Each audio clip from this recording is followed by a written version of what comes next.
In this quick tutorial, I'll show you how to customize web fonts on your website using Hazel Pro. Hazel includes a large selection of beautiful web fonts, and you can switch between font styles at any time. This makes it easy to experiment with different looks until you find the perfect match for your design. To customize your text, simply highlight the portion you want to edit.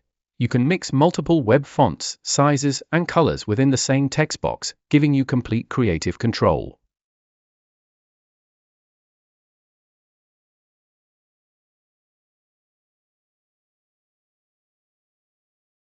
When you add a new text box, the default style is left to line black text. Use the font formatting toolbar to update the alignment, color, and any other styling you need for the selected text. And that's how you customize web fonts in your website using Hazel Pro.